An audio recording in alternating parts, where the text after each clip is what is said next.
আচ্ছা, আজকে আমরা কোরআন শরীফের খুব পরিচিত একটা শব্দ নিয়ে কথা বলবো, সেজদা বা সিজদা।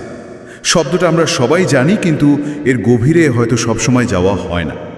আমাদের হাতে এ বিষয়ে একটা চমৎকার লেখা আছে, সেখানে এই সেজদার নানান অর্থ নিয়ে আলোচনা করা হয়েছে। দেখুন, সেজদা শুনলেই তো আমাদের চোখে ভাসে যে নামাজে আমরা যেভাবে মাটিতে কপাল ঠেকাই, তাই না? কিন্তু কোরআন যখন বলে সূর্য, চাঁদ, তারা, এমনকি গাছপালাও আল্লাহকে সিজদা করে, তখন মনে হয়, আরে এটা কিভাবে সম্ভব? যাদের আমাদের মতো অঙ্গ প্রত্যঙ্গ নেই তারা কিভাবে করে? তো আজকের আলোচনায় আমরা এই উৎসটার সাহায্য নিয়ে ঠিক এই জায়গাগুলোই একটু বোঝার চেষ্টা করব। মানে দেখব যে কোরআনের সেজদা শব্দটা কেবল শারীরিক ইবাদতের বাইরেও কতটা ব্যাপক অর্থে এসেছে। চলুন এই ব্যাপারটা নিয়ে একটু গভীরে যাই। একদম ঠিক বলেছেন। কোরআনের ভাষার এটা একটা দারুণ ব্যাপার, জানেন তো? একই শব্দ কিন্তু কোথায় ব্যবহার হচ্ছে, কোন পরিস্থিতিতে, তার উপর নির্ভর করে অর্থটা পাল্টে যেতে পারে।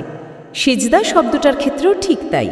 এর একেবারে আবিধানিক বা মূল অর্থ যদি দেখি, সেটা হলো ধরুন নম্রতা দেখানো, বিনয়ী হওয়া, মাথা নত করা বা কারো কাছে নিজেকে সঁপে দেওয়া, মানে আত্মসমর্পণ। এই উৎসটিতে এই নানা অর্থের দিকটাই তুলে ধরা হয়েছে।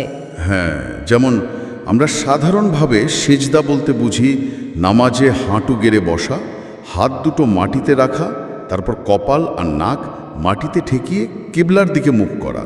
এই পরিচিত ছবিটার কথাও লেখাটিতে আছে। এটাই তো আমাদের কমন ধারণা, তাই না? ঠিক, ওটা হলো একটা নির্দিষ্ট রূপ। কিন্তু মজাটা হলো কোরআনে যখন দেখি, যেমন ধরুন সূরা হাজ্জের 18 নম্বর আয়াতটার কথা এখানে বলা হচ্ছে, সেখানে কি বলছে? বলছে যে আসমান আর জমিনের সব কিছু, সূর্য, চাঁদ, তারা, পাহাড়, গাছপালা, জীবজন্তু আর বহু মানুষও সবাই আল্লাহকে সিজদা করছে। আবার ধরুন সূরা আর রহমানের 6 নম্বর আয়াতে বলছে তৃণলতা আর গাছপালাও সিজদারত। এইখানে তো খটকা লাগে, যাদের মানুষের মতো কপাল নেই মাটিতে ঠেকানোর, তারা আসলে কিভাবে সিজদা করছে? এটা কি অন্য কোনো অর্থে? খুব গুরুত্বপূর্ণ প্রশ্ন। আর এর উত্তরটা খুঁজতে গেলেই দেখতে হবে আল্লাহ আসলে এই সৃষ্টি জগৎকে কেন বা কী আদেশ দিয়ে তৈরি করেছেন। এই লেখাটিতে সূরা হামিম আস-সাজদার মানে 41 নম্বর সূরার 11 নম্বর আয়াতের দিকে ইশারা করা হয়েছে। সেখানে একটা ঘটনা আছে না, যে আল্লাহ আসমান আর জমিনকে বললেন তার কাছে আসতে, ইচ্ছায় হোক বা অনিচ্ছায়। আর তারা কি বলল? বলল, আমরা তো ইচ্ছে করেই আসলাম। মানে আল্লাহর আদেশ তারা মেনে নিল। মেনে নিল। এখন কেন ডেকেছিলেন? এই উৎস বলছে সূরা তালাকের 12 নম্বর আয়াত দেখলে বোঝা যায় উদ্দেশ্য ছিল যাতে আমরা জানতে পারি আল্লাহ সব কিছুর ওপর ক্ষমতাবান আর তার জ্ঞান সব কিছুকে ঘিরে আছে। মানে মূল ব্যাপারটা হলো আল্লাহ তার সৃষ্টিকে তার নিয়ম বা বিধান মানতে বললেন, আর সবাই সেটা মেনে নিল। এই যে আল্লাহর বিধানের প্রতি তাদের এই যে কামেল আনুগত্য, এই বিনয়, এই আত্মসমর্পণ, এটাই হলো তাদের সিজদা। এই উৎস অন্তত এই ব্যাখ্যাই দিচ্ছে। ও, তার মানে এই যে সূর্য নির্দিষ্ট কক্ষপথে ঘুরছে, যেমন সূরা ইয়াসিনের 38 নম্বর আয়াতে আছে, হ্যাঁ, অথবা চাঁদ যে তার বিভিন্ন পর্যায়ে পার করছে, পরের আয়াতেই 36-39 আছে, কিংবা একটা গাছ যে নিয়ম মেনে শালক সংশ্লেষণ করছে, এই সবই আল্লাহর নিয়মের প্রতি তাদের আনুগত্য, আর এটাই তাদের সিজদা। একদম, এই লেখাটি থেকে আমরা ঠিক এই ধারণায় পাচ্ছি, এটাই তাদের সিজদা। মানে আল্লাহর দেয়া নিয়ম বা বিধান অক্ষরে অক্ষরে পালন করা, তার নির্দেশের সামনে নিজেদের সঁপে দেওয়া, এটাই তাদের জন্য সিজদা। আর দেখো, কোরআনের অন্য জায়গাতেও কিন্তু এই আত্মসমর্পণের ভাবনাই আছে। যেমন এই লেখাটিতে সূরা নিসার 124-125 আয়াতের কথা বলা হয়েছে। সেখানে কি বলা হচ্ছে? যে ব্যক্তি ভালো কাজ করে আর আল্লাহর নির্দেশের সামনে মাথা নত করে, মানে আত্মসমর্পণ করে, আর ইব্রাহিমের ধর্ম অনুসরণ করে, তার চেয়ে ভালো আর কে? আচ্ছা, এখানেও মূল ফোকাসটা কিন্তু আত্মসমর্পণের ওপরেই। বুঝলাম। প্রকৃতির সিজদার ব্যাপারটা তাহলে বেশ গভীর, মানে আল্লাহর নিয়ম মেনে চলা। আচ্ছা, এবার একটু মানুষের প্রসঙ্গে আসি, মানে নবীদের ঘটনায়। সূরা ইউসুফের একটা ঘটনা খুব বিখ্যাত। হ্যাঁ হ্যাঁ, ইউসুফ আলাইহিস সালামের স্বপ্নটা। ঠিক, তিনি ছোটবেলায় স্বপ্নে দেখলেন যে 11টা তারা আর সূর্য আর চাঁদ তাকে সিজদা করছে। কোরআনের সূরা ইউসুফের 4 নম্বর আয়াতে আছে। এখন প্রশ্ন জাগে, যদি সব কিছু একমাত্র আল্লাহকেই সিজদা করে, তাহলে সূর্য চাঁদ তারা নবী ইউসুফকে সিজদা করলো কেন? এখানে কি সিজদার মানেটা ভিন্ন? অনেকে তো এই আয়াত দিয়ে তাজিমে সিজদা বা সম্মানের সিজদার কথা বলেন। উৎস কি বলছে? হ্যাঁ, এই প্রশ্নটা আসেই। দেখুন, আমাদের এই উৎস অনুযায়ী এখানে ব্যাপারটা আসলে রূপক, মানে আক্ষরিক অর্থে সিজদা নয়। ভেবে দেখুন, ইউসুফ আলাইসাল্লাম তখন তো বালক। স্বপ্নে তিনি হয়তো এমন কিছু দেখেছেন যা তার ভবিষ্যতের মর্যাদাকে ইঙ্গিত করছে। হয়তো দেখেছেন ওই 11টা তারা, মানে ভাইয়েরা আর সূর্য চাঁদ, বাবা মা, তাকে কেন্দ্র করে ঘুরছে বা তার প্রতি বিশেষ সম্মান দেখাচ্ছে। যেহেতু মহাজাগতিক বস্তুগুলোর জন্য আল্লাহর নিয়ম মেনে চলাটাই সিজদা, তাই আল্লাহ হয়তো রূপক ভাষায় বললেন যে তারাও ইউসুফকে সিজদা করছে, তার ভবিষ্যৎ শ্রেষ্ঠত্বের একটা ইঙ্গিত। অবশ্যই এর আসল জ্ঞান তো আল্লাহর কাছে। রূপক বলছেন? হ্যাঁ, এই উৎসটাই জোর দিয়ে বলছে। আর আরও একটা জরুরি কথা বলছে যে এই স্বপ্নের ঘটনাকে ভিত্তি করে, মানে আল্লাহ ছাড়া অন্য কাউকে সম্মানের জন্য সিজদা করা, যাকে তাজিমে সিজদা বলা হয়, সেটাকে বৈধ ভাবা বা চালু করার চেষ্টা করা, এটা একদমই ঠিক না। পরিহার করতে বলা হয়েছে। এটা স্বপ্নের রূপক বর্ণনা, আক্ষরিক সিজদা নয়। বুঝলাম। এটা ইঙ্গিত। অবশ্যই এর আসল জ্ঞান তো আল্লাহর কাছে। রূপক বলছেন? হ্যাঁ, এই উৎসটাই জোর দিয়ে বলছে।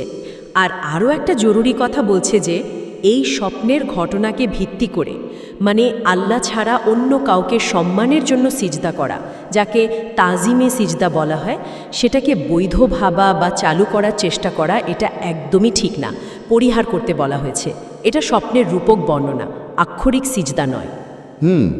বুঝলাম, রূপক।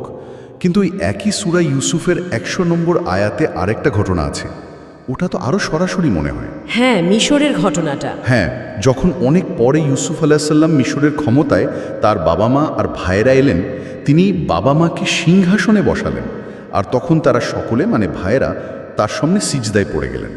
এখানে তো স্বপ্ন নয়। তো এখানেও সেই একই প্রশ্ন, নবী ইয়াকুব আলাইসাল্লাম আর তার ছেলেরা কি সত্যি সত্যি ইউসুফ আলাইসাল্লামকে সেই সিজদা করেছিলেন যা আমরা আল্লাহকে করি? এটাও কি ওই তাজিমি সিজদা? দেখুন, এটাও খুব গুরুত্বপূর্ণ একটা জায়গা। উৎস এখানেও একটু ভিন্ন দৃষ্টিকোণ থেকে দেখছে। প্রথমত, লেখাটা মনে করিয়ে দিচ্ছে যে তৎকালীন মিশরের যিনি বাদশাহ ছিলেন, তিনি কিন্তু মুশরিক ছিলেন না, আর তিনি ইউসুফ আলাইসাল্লামের প্রতি বেশ সদয় ছিলেন। এটা একটা প্রেক্ষাপট।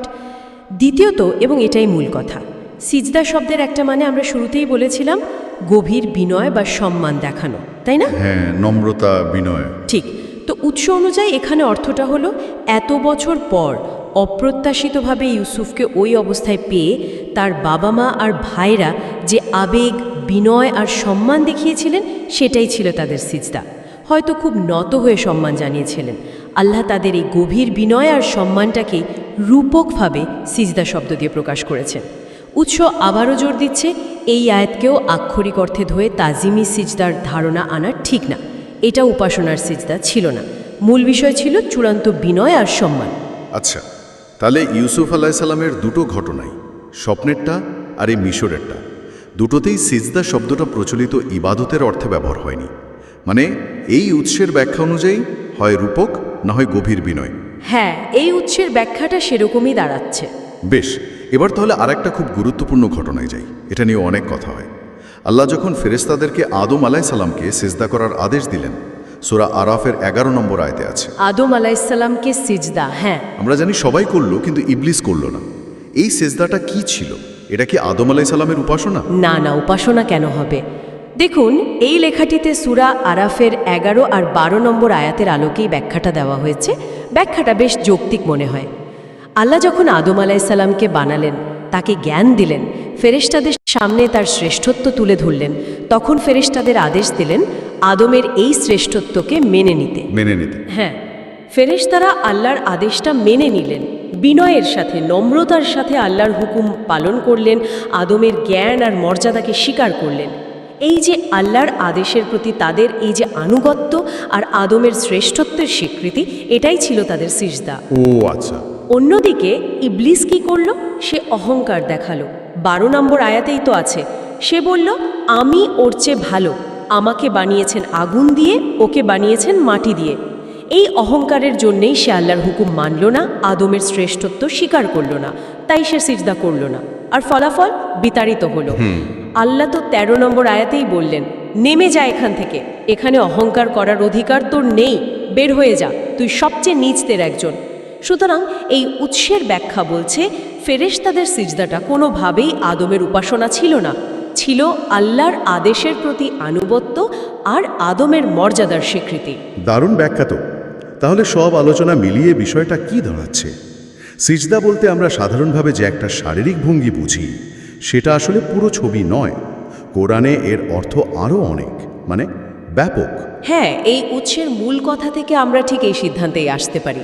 সেজদার আসল অর্থটা শুধু মাটিতে মাথা ঠেকানো নয়, তার চেয়ে অনেক গভীর, অনেক ব্যাপক। এর সারমর্ম হল আল্লাহর বিধান, তার আদেশ নির্দেশ, সেগুলোকে একদম খাঁটি মনে, পুরো বিনয় আর নম্রতার সাথে, কোনো দ্বিধা ছাড়া মেনে নেওয়া, তার কাছে নিজেকে সঁপে দেওয়া, আত্মসমর্পণ করা। এই আত্মসমর্পণ বা আনুগত্য প্রকৃতির নিয়ম মেনে চলার মাধ্যমে হতে পারে, যেমন সূর্য, চাঁদ, গাছের ক্ষেত্রে দেখলাম। আবার আল্লাহর সরাসরি আদেশ পালনের মাধ্যমেও হতে পারে, যেমন ফেরেশতাদের ক্ষেত্রে। এমনকি আল্লাহ কাউকে যে মর্যাদা দিয়েছেন সেটাও বিনয়ের সাথে স্বীকার করে নেওয়ার মাধ্যমেও হতে পারে। মূল সুরটা কিন্তু একটাই, আল্লাহর ইচ্ছা সামনে নত হওয়া, তার বিধানকে মেনে নেওয়া।